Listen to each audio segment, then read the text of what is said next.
오늘의 양식 이 시간은 마가복음 말씀을 다음 주로 미루고 오늘과 다음 주 월요일은 성탄에 대한 말씀을 전하도록 하겠습니다.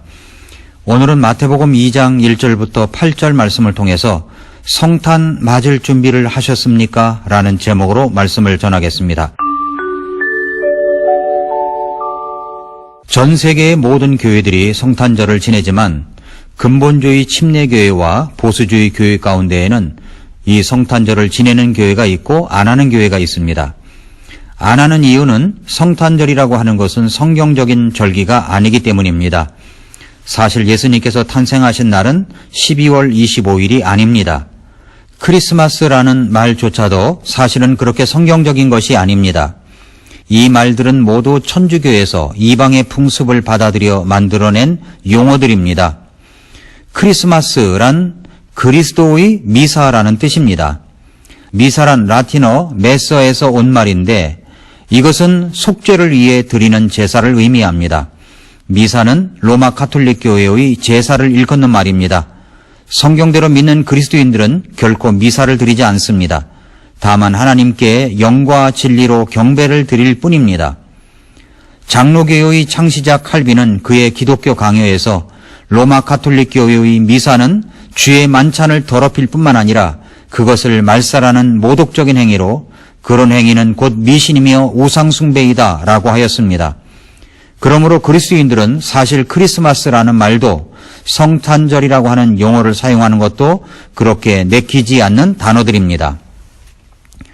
크리스마스의 어원을 통해서도 우리는 그리스도의 탄생일을 기념하는 것이 로마 가톨릭 교회에서 비롯되었음을 금방 짐작할 수 있을 것입니다. 12월 25일은 사실 바빌론의 태양신의 날입니다.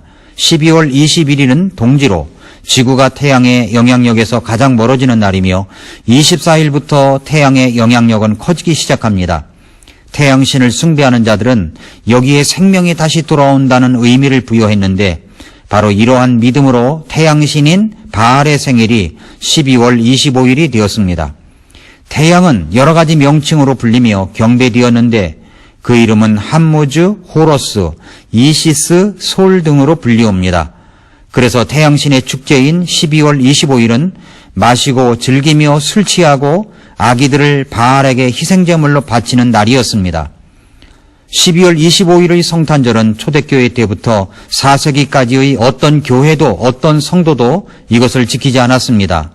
대형 백과사전도 크리스마스는 초기 교회의 축제들 중에는 없었다라고 기록하고 있으며 가톨릭 백과사전 1911년 판에 보면은 크리스마스는 교회의 가장 초기에 있었던 초기 축제일에 들어있었던 축제가 아니라 그 축제의 기원은 이집트이다. 이레니우스와 터툴리아는 축제일 목록에서 크리스마스를 삭제하고 있다라고 말합니다. 이것은 가톨릭이 이교도들을 무조건적으로 교회 안으로 받아들이면서 그들의 환심을 사기 위해서 함께 수용한 이교도의 문화였던 것입니다.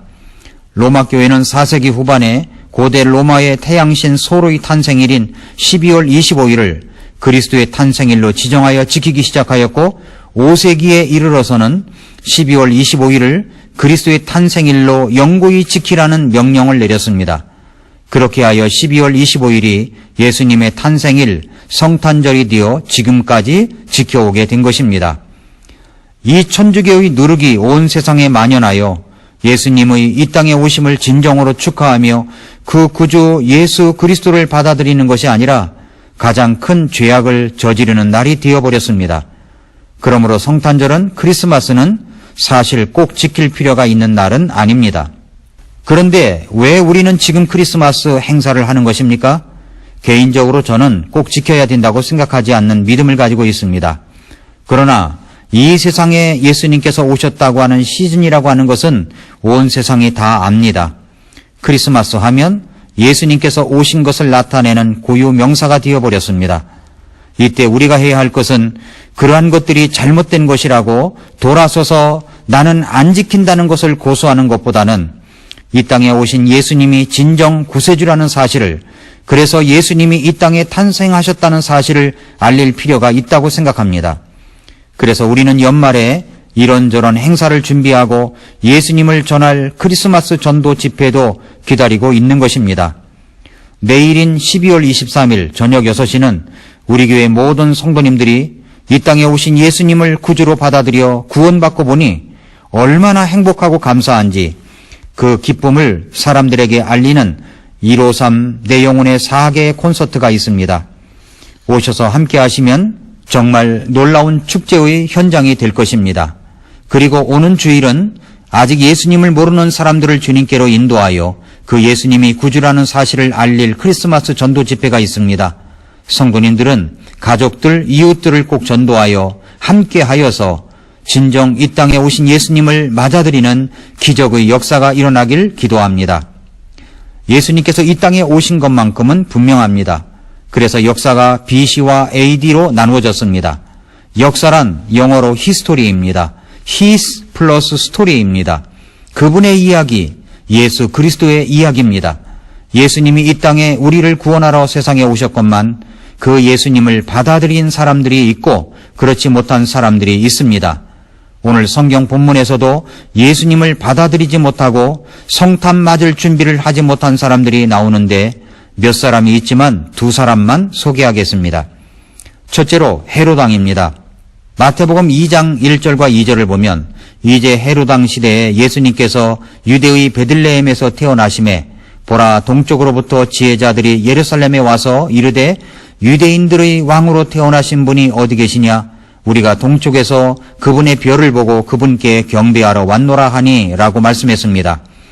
이들이 말하는 유대인들의 왕은 보통 왕이 아닙니다. 이분은 바로 구약시대에 약속된 메시아이십니다. 이분은 우리의 죄와 사망에서 구원하실 메시아이십니다. 나를 하나님 나라에 데리고 가실 귀한 분이십니다. 내 삶의 모든 문제와 해답을 주시는 생명의 주가 되십니다.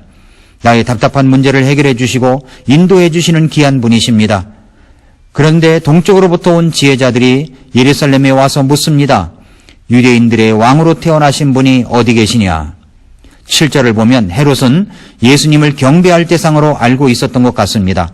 그러나 그의 마음속에는 다른 음모가 있었습니다. 헤롯은 그 아기가 경배할 대상이라는 것을 알고 있기는 했지만 그러나 그는 그렇게 되면 자신의 지위를 빼앗긴다고 생각한 것입니다. 그 아기 예수님을 경배하는 것은 자신의 지위를, 힘을 빼앗긴다고 생각한 것입니다. 그는 내가 왕인데 하는 의식이 강했습니다. 그는 예수님과 경쟁의식을 갖고 있었습니다. 그래서 헤롯은 예수님께서 다른 곳으로 피신했다는 보고를 받고 베들레헴과 그 인근 반경 내에 있는 2살 아래 모든 아이들을 죽이는 끔찍한 일을 저질렀습니다. 그는 성탄이 왔지만 자신의 유익이 박탈당할까봐 성탄을 제대로 맞이하지 못했던 사람입니다.